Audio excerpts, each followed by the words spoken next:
I'm excited to show you how easy it is to bring a little bit of the outside into your home with small containers. So I have a bunch of little things here. This used to be a pure perfume bottle and some others that look a lot like it, and then another tiny container right over here that I'm going to fill up with little bits of flowers and greens from my garden. So in this very first container, I've filled it up with water, and I'm just going to add this lovely little bunch of Jacob's Ladder. So I have their sweet, dainty little flowers that come with a lot of beautiful greens on them anyway. So I'm not going to add anything else. I'm just going to trim them up and stick them right down into the vase and let them be either in a cluster with my other vases or, somewhere on their own, maybe next to, your bed or on a bookshelf. There's a lot of places for little arrangements. The other two, what I'll do is just add my greens in first.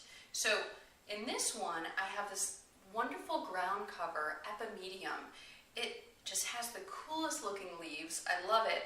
And I'm going to give it a little bit of a trim, stick it right down into my vase. And the next one is sedum, which is a great green. I love it. And there's so many different varieties, but this is a nice sort of lime green color that will look lovely down into this frosted vase. Now, this actually would look great as is, but I'm going to add a few flowers. So for my vase over here with the epimedium, I've got little bits of lily of the valley, which just make me smile thinking about them, and they smell heavenly. If you have these in your yard, or if you know someone who does, who'll let you clip a few, you are so lucky, because they are just incredible.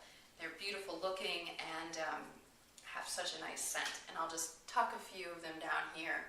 The next one is muscari, or grape hyacinth.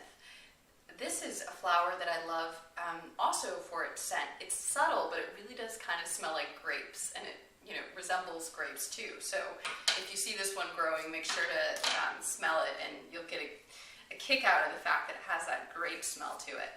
And I'll just tuck them down into my vase with the sedum, and looks pretty cool. Again, I could leave these as a group or separate them throughout my home.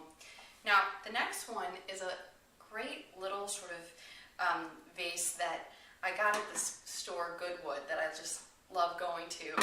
And what I'm going to do is take a bit of my azalea, which comes like this, and hellebore, and just trim it up, taking just a little piece here and there. Okay, so that's how I trim the hellebore.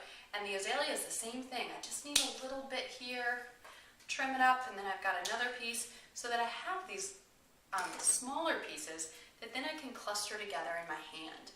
And I've done that here already. So I just pick them up then and maybe stick in one or two. It's sort of a variation on the hand-tied arrangement, which we have the technique in the Kit Club. This is a little bit easier because we're just bunching them together, but it looks great. I love the, again, lime and sort of hot pink.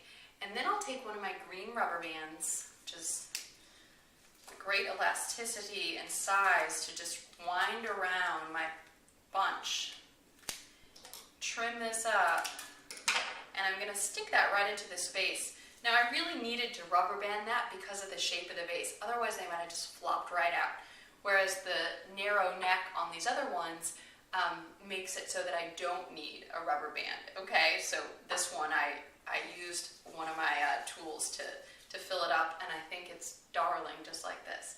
So I hope you enjoy filling small containers in vases, or whatever you want to call them, and spreading them throughout your home. Thanks so much for watching.